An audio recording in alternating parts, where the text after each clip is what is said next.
Meu nome é Josiane, eu sou engenheira agrônoma formada pela UFVJM e atualmente sou doutoranda pelo programa de pós-graduação em produção vegetal. Sou orientada pelo professor Dr. José Barbosa dos Santos e co-orientada pelo professor Dr. Ricardo Siqueira da Silva.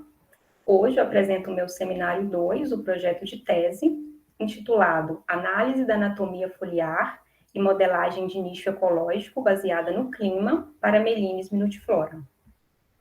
Aqui eu apresento um sumário, vou falar uma introdução, a justificativa do meu trabalho, os objetivos, material e métodos, orçamento, cronograma de execução e as principais referências.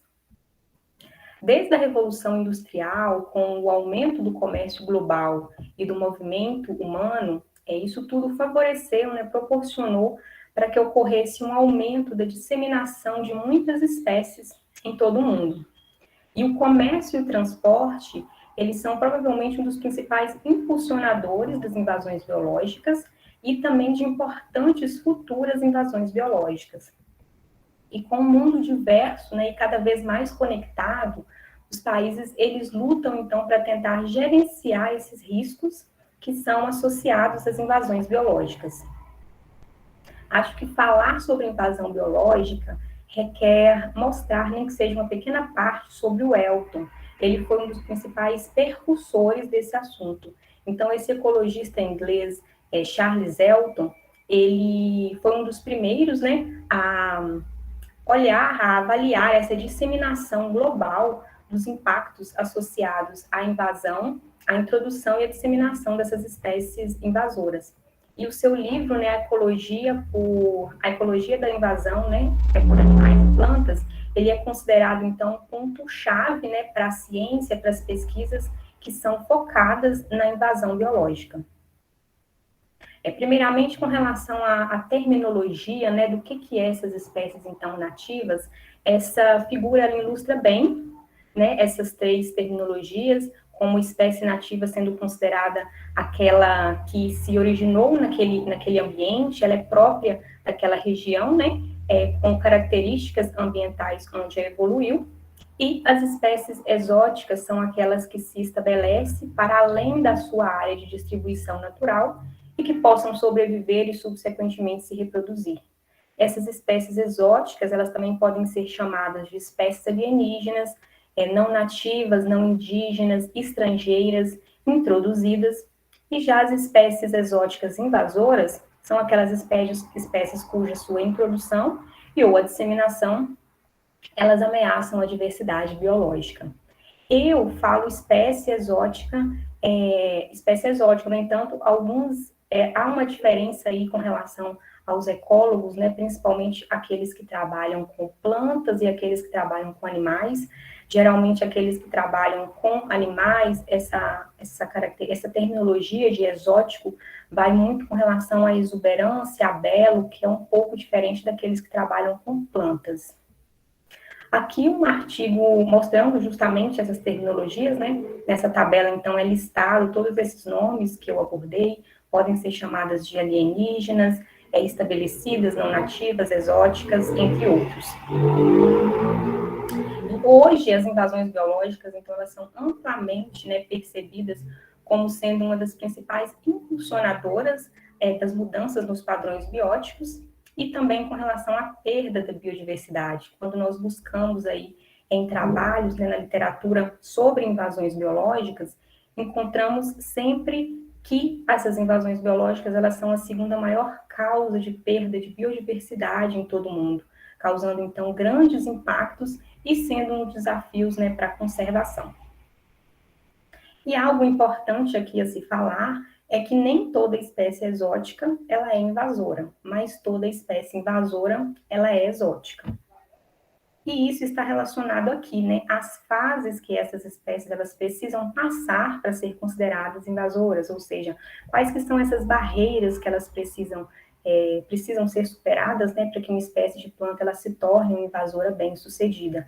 Então, quando uma espécie, ela está no seu local de origem, no seu centro de origem, ela vai para outro local, ela é transportada, e nesse transporte, que é a primeira fase, né, falamos que ela é transportada por um vetor, sendo então qualquer atividade humana de forma intencional ou acidental. E a partir do momento que ela está nesse local, ela já é conhecida como uma espécie introduzida. É algo bem comum a se acontecer aqui nessa parte de introdução, é a espécie, né, não crescer, não se desenvolver e meio que parar nessa fase, nessa etapa, não passando para a próxima etapa. E na próxima etapa já é a parte de estabelecimento, onde ocorre, então, a sobrevivência, a reprodução dessas espécies. Aqui, quando ocorre, então, o aumento e o crescimento desses indivíduos, né, o tamanho populacional, ocorre, então, faz com que esse local ele fica escasso, né? Os recursos desse local ele fica escasso, fazendo então com que essas espécies passem para a próxima etapa, que é a etapa de espalhamento ou de dispersão. Aqui é quando aquele, né, já aumenta o seu tamanho populacional e essas espécies então começam a se dispersar. Então, para a última etapa, elas já são consideradas espécies invasoras. E quando ela passa por esse processo de dispersão, é como se ela voltasse novamente à etapa de introdução, estabelecimento e assim por diante. Essas invasões biológicas, as mudanças climáticas e os distúrbios de hábitats, eles são 3 desafios ambientais globais enfrentados no século XXI. E grande parte dessas espécies, né, elas são favorecidas pelos distúrbios de hábitats, principalmente por causa de algumas características, como maior produção de sementes, a questão da reprodução, a eficiência de dispersão dessas sementes, e elas são melhores competidoras quando comparado aí grande parte das espécies nativas. Então, hoje um desafio, né, para os pesquisadores é tentar presumir e estimar os impactos que essas espécies invasoras elas vão causar na biodiversidade, tanto em escala global e local, nos climas atuais e futuros. E essas mudanças no clima esperadas, né, elas podem, então, favorecer o alcance, a abundância e o estabelecimento dessas espécies invasoras, em comparação com essas espécies nativas, e isso, então, desafiará o manejo eficaz dessas espécies. E o que são, então, essas mudanças climáticas, né? São as mudanças no clima em escala global e regional ao longo do tempo. Então, aí, 3 partes, né? 3 etapas que são muito trabalhadas, são as questões das emissões do CO2, as temperaturas e as precipitações. Elas estão, assim, interligadas, né? Com o aumento do CO2, há um aumento de temperaturas e, com isso, há, então, uma mudança nas precipitações. E o painel intergovernamental de mudanças climáticas, né, o IPCC, ele trabalha com muitos pesquisadores de muitos países, cerca de 196 países membros, e eles elaboram, então, alguns relatórios de avaliação.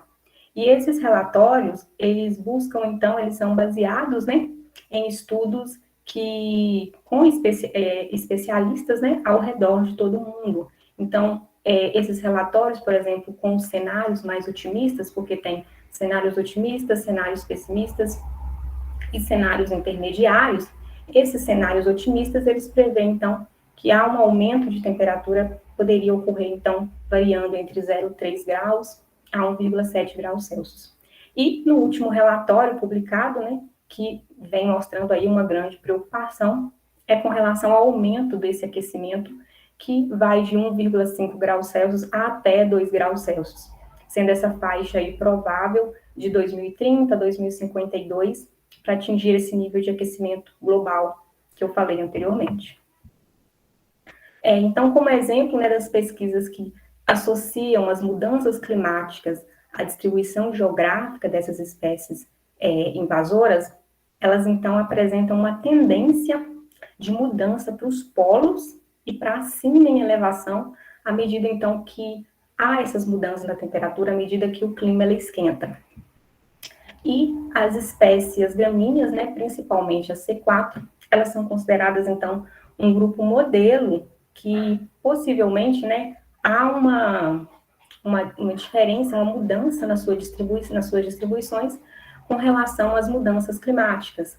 E os estudos, eles mostram, né, grande parte, o porquê dessas questões, estão muito relacionadas ao aumento da plasticidade, né, em suas respostas às mudanças ambientais, relacionadas também à capacidade, então, né, dessas plantas mudarem seu ótimo fisiológico, né, e relacionado também à questão da fotossíntese, da via fotossintética dessas plantas C4, né, elas serem mais adaptadas a questões de estresse térmico, a questões de altas temperaturas, quando comparadas às espécies C3, sendo aí, então, mais adaptadas às condições mais quentes, às questões de seca também. E outra parte importante, né, e que visa, então, detectar as causas do estabelecimento, ou seja, da questão de sobrevivência e de reprodução em diferentes regiões, são as questões das alterações morfoanatômicas, né? E isso causa, então, um questionamento. Será que em diferentes condições climáticas vai ocorrer essas adaptações? Será que essas espécies vão ser favorecidas? E um desses parâmetros, né, relacionado a esse estabelecimento, ou seja, essa sobrevivência, essa reprodução, é a questão da plasticidade fenotípica dessas espécies, ou seja, a capacidade de determinada espécie mudar alguma característica de acordo com condições ambientais, de acordo com diferentes condições edafoclimáticas. E essa plasticidade, ela pode mudar aí a questão de características, né, das espécies, como, por exemplo, a questão da plasticidade morfológica, com mudanças, então, nas características como altura das plantas, comprimento de raiz, a questão do diâmetro do caule, biomassa, e com relação às alterações anatômicas, com relação a mudanças no alongamento celular e no arranjo de estômatos, e em questões de alterações fisiológicas, na eficiência de condutância estomática e de taxa fotossintética. E, então, com relação a essas mudanças nessas características, né, em características anatômicas, morfológicas ou fisiológicas, quando essas espécies, então, né, tentam mudar essas características, isso faz com que elas, então, se adaptem a outros locais, aumentando, então, sua dispersão, possivelmente, com as mudanças climáticas. Nesse contexto, né, em que essas espécies invasoras, principalmente as gramíneas, elas são consideradas uma ameaça, né, à biodiversidade, aos ecossistemas, é necessário, então, o uso de ferramentas para avaliação desses riscos, né? Então, é uma previsão precoce, né, de diferentes trajetórias futuras potenciais dessas invasões biológicas podem ser, então, avaliadas por meio de ferramentas de modelagem que são fundamentadas no clima. Então, esses modelos, eles preveem a distribuição potencial dessas espécies invasoras, e o Climix, ele é um software de modelagem mecanística que tem, né, esse propósito de inferir a resposta de uma espécie ao clima a partir da sua distribuição geográfica, tolerâncias fisiológicas e a parte de fenologia também. E dividindo aí, podem ser dividido em duas partes, né? A questão de parâmetros biológicos da espécie e também questões das variáveis climáticas.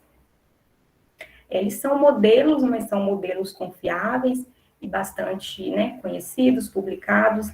Aqui alguns trabalhos, né, mostrando o uso do Climix nos estudos, né, e trabalhos que vão desde de experimentos com insetos, até mesmo com plantas daninhas. Então, o propósito é modelar, mapear e validar essa distribuição potencial da invasão da espécie de interesse.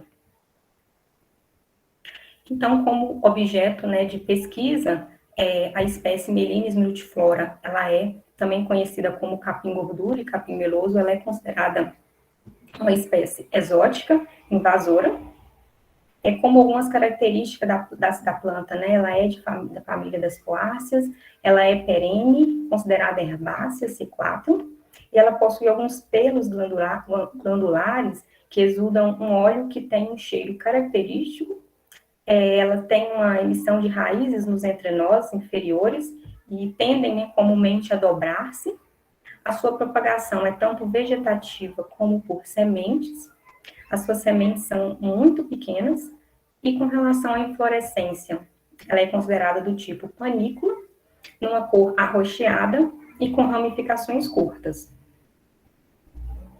Então, esse gênero, né, o gênero Melinis, por mais que tenha 22 espécies, né, com esse gênero, apenas as espécies Melinis minutiflora e Melinis repens são encontradas no Brasil.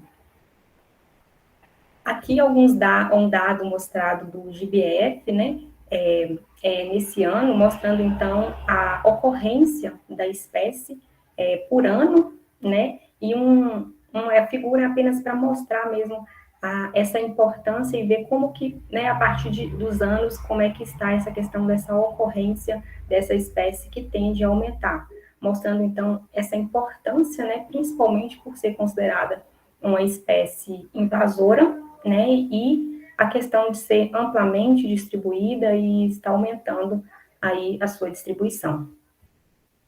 E essa questão das plantas invasoras, de pragas relacionadas à fitossanidade, como eu falei anteriormente, né, ela é uma espécie que ameaça a sobrevivência de espécies nativas, é a segunda maior causa de perda de biodiversidade, então tudo isso, né, fez com que ela cruzasse fronteiras, né, para aí estar prejudicando tanto a questão das espécies nativas, e ela adaptou-se e estabeleceu em determinados locais, e isso tem um custo, né, muito elevado. Então, a importância da vigilância pós-fronteira para a detecção precoce, né, dessas espécies vem como objetivo, né, com a finalidade principal de encontrar populações antes que essas populações aumentem, para depois poder erradicar. E isso tudo favorece, né, faz com que há um aumento de probabilidade do sucesso de erradicação, também a questão da dispersão e custo também.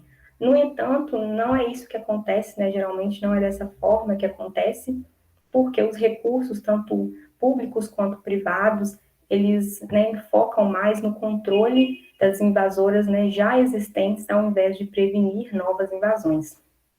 Então, o mapeamento dessas rotas de ecossistemas onde essas espécies foram introduzidas é de grande importância, né, para a estratégia de gestões eficientes. Eu abro um parêntese aqui para falar da importância desse trabalho, né, e o quanto ele está sendo, o quanto está favorecendo a questão de confecções de cartilhas, de placas e de vídeos para divulgação, né, para parques, para unidades de conservação, justamente para essa questão de conscientização e prevenção da dispersão dessas espécies. Então, os impactos, eles estão associados principalmente à biodiversidade, né, onde essa espécie, ela invade, ela mostra, então, reduzir a biodiversidade e afetar os processos do ecossistema, e ela tem a capacidade de descaracterizar, né, em poucos anos, a fisionomia da vegetação nativa. Então, como eu falei, Melinis multiflora, ela é uma espécie exótica invasora, em unidades de conservação, e principalmente algumas unidades que estão na reserva da biosfera da Serra do Espinhaço, uma das 7 reservas, né, existentes no Brasil, e que foi ampliada em 220% do seu território em 2019. E essa espécie, então, ela invade aí principalmente a região do Cerrado, né, que é um dos hotspots de biodiversidade de significância mundial, e ela é um problema no Cerrado, e vem causando aí, né, sérios problemas, principalmente com relação à conservação e às espécies nativas. Com relação a essa ampliação, né, de 220% dessa reserva da biosfera, ela é dividida em 2 setores, tanto numa porção setentrional, que pega parte aí da Bahia, quanto na porção meridional, que está, né, toda a outra parte no estado de Minas Gerais, e alguns tópicos que sejam importantes relatar aqui com relação à altitude, né? Desde altitudes mais elevadas dentro dessa reserva, altitudes medianas, as baixas altitudes, e aqui alguns exemplos, né? Como o Pico do Sol, o Pico do Itambé, com altitudes indo de 2.000 a 72 metros, 2.400 a 2.044 metros, e regiões também da Serra do Cipó, que tem cumes mais altos, né? Como por exemplo, nos Montes Claros, em 1.670 metros, e Pico do Breu, que tem 1.687 metros. E também no setor setentrional, onde tem o Pico Barbados, com 2.033 metros, e Pico das Almas, com 1.958 metros. E outras regiões também com altitudes médias, entre 700 e 800 metros. Com relação também a essa ampliação, né, ela foi 50% a mais ampliada, né, com os biomas, incluindo, então, a Caatinga, junto à Mata Atlântica e o Cerrado. Em relação aos solos desse local, eles caracterizam-se, né, por grande complexidade geológica, levando, então, né, a sucessão de rochas e solos que são distintos em pequenos espaços, e essa serra, então, a Serra do Espinhaço, é constituída predominantemente por rochas quartzíticas. E outras características também, como não foram abordadas aqui, mas que é de grande importância, a questão de umidade, né, umidade do solo, e a questão de luz também. E alguma dessas unidades de conservação, como o Parque Nacional da Serra do Cipó, Parque Estadual da Serra do Rola Moça e Parque Estadual do Biribiri, já se tem, então, muitos trabalhos, né, muitos artigos publicados com relação, alguns artigos publicados, né, com relação à invasão dessa espécie. E aqui algumas fotos, né, mostrando a invasão dessa espécie no Parque Estadual da Serra do Rola Moça e no Parque Estadual do Biribiri.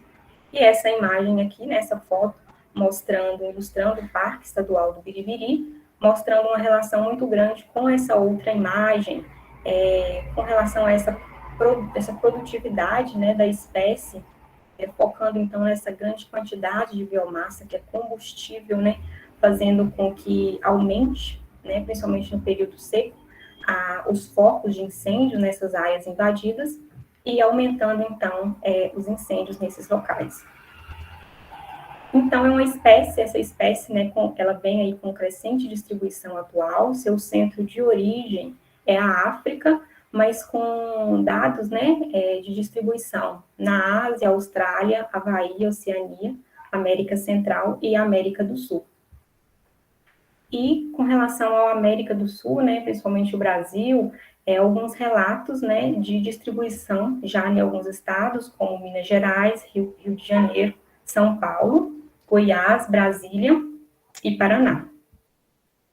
E aqui como exemplo, né, pegando aí 3 partes distintas, focando principalmente em ser diferentes localidades, com diferentes climas, né, indo desde um subtropical ao tropical de savana, um subtropical úmido, tendo então diferentes temperaturas também, diferentes umidades, diferentes precipitações, altitudes também, mostrando então, como eu falei anteriormente, né, da importância dessa espécie, né, se adaptar a diferentes locais e a invadir diferentes áreas. Com isso, então, um resumo, né, do que eu falei anteriormente, justificando o trabalho, temos, então, as mudanças climáticas e uma espécie, né, que é considerada invasora, com crescente distribuição atual, principalmente em unidade de conservação na Reserva da Biosfera do Espinhaço, no Brasil, e entender, então, sua biologia, anatomia, e avaliar sua distribuição e mapear dispersões futuras, isso contribui para o estabelecimento de políticas públicas e manejo da espécie em cenários futuros de mudanças climáticas. Os estudos sobre as mudanças no clima global e local, eles oferecem a oportunidade ideal para testar a hipótese de que o clima ele é um determinante importante dos limites de distribuição da espécie e que essa plasticidade na anatomia foliar da espécie, induzida pelas características do ambiente, do solo e também de altitudes, isso pode beneficiar sua adaptação e contribuir para o sucesso da invasão. O objetivo geral do trabalho, então, é analisar e mapear a distribuição geográfica da espécie invasora, Melinis nudiflora, no Brasil e no mundo, e os impactos na distribuição espacial e em cenários de mudanças climáticas. Os objetivos específicos são determinar as exigências térmicas para o desenvolvimento de Melinis nudiflora, avaliar as características de crescimento fisiológicas e anatômicas da espécie sobre condições climáticas atuais e futuras, determinar o risco potencial de invasão da espécie e seus impactos no tempo atual e cenários climáticos futuros para 2030, 2050, 2070 e 2100. Como local e condições dos experimentos, né, o experimento será realizado na cidade de Diamantina, Minas Gerais, na Universidade Federal dos Vales do Jequitinhonha e Mucuri, em sala de crescimento.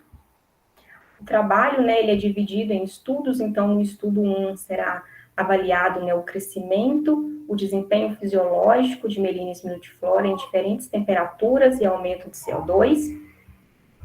O trabalho será realizado em sala de crescimento com diferentes temperaturas, sendo 10, 18, 25, 30 e 35, em possíveis cenários de aumento de CO2, avaliando também a umidade relativa e o fotoperíodo. As temperaturas, né, tanto para a temperatura do solo quanto a temperatura do ambiente serão avaliadas, então sendo temperatura atual, a mínima e a máxima. E o trabalho será em delineamento inteiramente casualizado. Serão usadas, então, amostras de latossolo, as sementes da espécie. Então, o experimento será feito, né, utilizando vasos de polietileno e a irrigação será manual. Com relação às variáveis de crescimento, serão avaliadas a altura, o número de perfilhos, área foliar, matéria seca da parte aérea e raiz. Para as variáveis fisiológicas, né, a clorofila A e B com medidor de clorofila, fluorescência da clorofila com fluorômetro portátil e o analisador de gás infravermelho IGA. Os dados serão submetidos à análise de variância, essas médias quando significativas comparadas ao teste de Tucker e a 95% de probabilidade. No estudo 2, será avaliada, então, a análise anatômica foliar. Essa imagem aqui, ela representa, né, as primeiras partes do trabalho, que serão feitas coletas em diferentes locais, né, com condições edafoclimáticas contrastantes, principalmente com relação à influência do ambiente, essas diferentes, né, influência ambiental, altitude, também de solo, com relação às características anatômicas da planta. Então, serão coletadas 3 plantas por área. Nessa amostra será coletada, então, a terceira folha, considerando aí da base para o topo com a lígula visível. Elas serão, então, colocadas em FAA, levadas ao laboratório de anatomia vegetal, no Departamento de Ciências Biológicas da UFVJM, e após colocadas em álcool 70. Então, nessas 3 amostras serão retiradas, então, desta amostra, né, principal, 3 amostras medianas para caracterização morfoanatômica da folha, a clarificação e para observações em microscópio eletrônico de varredura. Serão mensuradas, então, a espessura da epiderme, a daxial e a abaxial, o mesofilo foliar, além da área proporcional do esclerênquima, a bainha parenquimática dos feixes vasculares, xilema e floema. E esses dados micromorfométricos serão submetidos à análise de variância pelo teste F, e essas médias, quando significativas, comparadas pelo teste de Tucker, a 95% de probabilidade. No estudo 3, será feita, então, a distribuição geográfica global de Melinis multiflora. Os locais, né, georreferenciados, esse trabalho será dividido em algumas etapas, e nessa primeira etapa, os locais georreferenciados da ocorrência da espécie e os dados climáticos, eles serão coletados, então, é utilizado o GBAF para a busca, né, desses dados climáticos. Na segunda etapa, esses dados relacionados com os parâmetros biológicos de Melinis multiflora em experimentos e dados publicados, né, já publicados, então, essa parte dos parâmetros biológicos em experimentos, o estudo 1, ele vai ajudar muito nessa etapa também, com relação à validação do modelo, e dados já publicados, a busca de trabalhos, né, na Web of Science, no Cielo, Science Direct, Google Acadêmico, entre outros. Na terceira etapa, né, um grupo de dados de distribuição de todos os dados biológicos para o ajuste nos parâmetros nucleicos serão selecionados, e esses modelos gerados serão validados. Então, será inserido, né, alguns parâmetros nucleicos, indo desde umidade a temperatura, sendo elas, então, consideradas, por exemplo, né, temperatura mínima, a temperatura mínima ótima, a temperatura máxima ótima e a temperatura máxima, e considerando também estresses, como estresse a frio, estresse a calor, estresse a seco, estresse a úmido. Na quarta etapa, esses modelos validados serão executados nos modelos climáticos globais, nos cenários previstos para o futuro, e a distribuição global da espécie para 2030, 2050, 2070 e 2100, elas serão modeladas sobre o cenário de emissões A2, usando, né, esses modelos climáticos globais, sendo esse modelo, então, CIAZAIRO, a consideração, né, para esse modelo, para esse cenário A2, consideramos, então, a questão de ser um cenário otimista, a questão desse cenário A2, avaliar também o crescimento populacional, a parte de tecnologia, e, por exemplo, com relação ao CO2, esse aumento crescente, constante, né, do CO2 que esse cenário aborda. Na quinta etapa, esses resultados do modelo, os mapas, né, da distribuição potencial de Melinhos multiflora no clima atual e previsto dos modelos para 2030, 2050, 2070 e 2100, em escala local e global, eles serão confeccionados utilizando o software ArcGIS 10.1. Será avaliado também, né, o índice de crescimento e a análise de sensibilidade, aonde que vamos observar aí qual dos parâmetros, né, como eu falei anteriormente, temperatura, umidade, os estresses, quais desses parâmetros são os mais sensíveis, ou seja, né, tentando aí uma pequena mudança, pode ser considerada, então, uma grande mudança no resultado final. E os dados serão testados contra as pressuposições, serão submetidos à análise de regressão para determinar os pontos ótimos e os limiares inferiores e superiores. E como resultados esperados, compreender as causas da adequação da espécie em diferentes condições edapoclimáticas, e é esperado prever possíveis rotas de dispersão da espécie invasora no Brasil e no mundo diante das mudanças climáticas. Como orçamento, né, foi colocado, então, análise de solos, vasos, a licença do programa Climax, os termômetros e alguns materiais, né, da parte anatômica, como álcool, formol, os tubos Falco, peneiras, suporte, itas totalizando, então, 4.353,32. Como cronograma de execução, será feito, então, né, no ano de 2020, 2021, eu iniciei segundo semestre de 2020, então 2020, 2021, revisão bibliográfica, o teste de germinação das sementes. No ano de 2021, a montagem do experimento, a coleta de dados, tabulação de dados e análises estatísticas. No ano de 2022, análise anatômica, confecção dos modelos no Climax, a redação do artigo científico e o envio a periódico especializado do primeiro artigo. Em 2023, a qualificação, 2024, a defesa. Aqui algumas das principais referências. Eu quero agradecer ao UFVJM, ao Programa de Pós-Graduação em Produção Vegetal, à CAPES e ao Grupo de Pesquisa em Nova Erb. Obrigada.